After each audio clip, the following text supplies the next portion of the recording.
الحمدللہ رب العالمین والصلاة والسلام علی نبینا محمد وعلی آلہ وصحبہ اجمعین۔ ایک بھائی اجتماعی قربانی کے تعلق سے سوال کرتے ہیں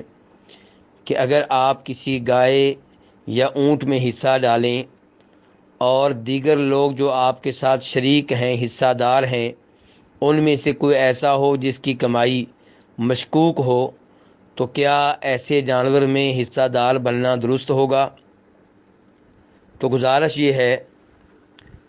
کہ مسلمانوں کے بارے میں حسن ظن رکھنا چاہیے اور یہ امید رکھنی چاہیے کہ آپ کے ساتھ گائے یا اونٹ میں جو بھی شریک ہیں، سب کے سب ایسے لوگ ہیں جن کی کمائی حلال کی ہوگی، حرام کی نہیں ہوگی۔ خواہ مخواہ شکوک و شبہات میں پڑنا، تفتیش اور پڑتال کرنا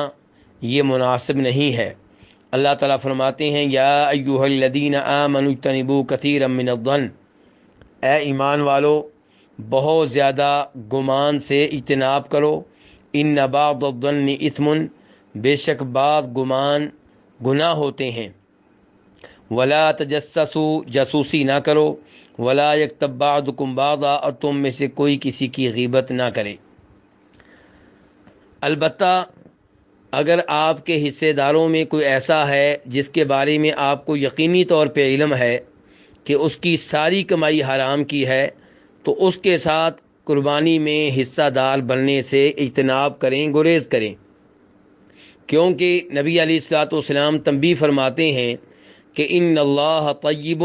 بے شک اللہ تعالیٰ پاک ہے، لا یقبل الا طیبا،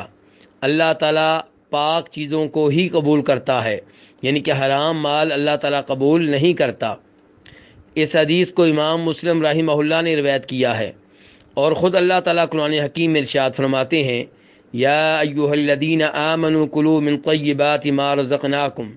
اے ایمان والو تم ان پاکیزہ چیزوں میں سے کھاؤ جو ہم نے تمہیں دی ہیں۔ تو اس لیے حرام مال اللہ کی راہ میں لگانا درست نہیں ہے۔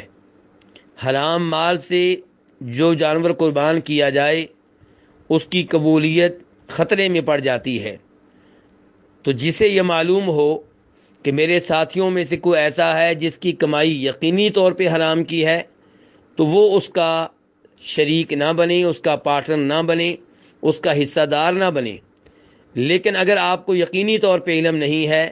تو باقی مسلمانوں کے بارے میں کمائی کے لحاظ سے حسن ظن رکھیں۔ واللہ تعالی اعلم۔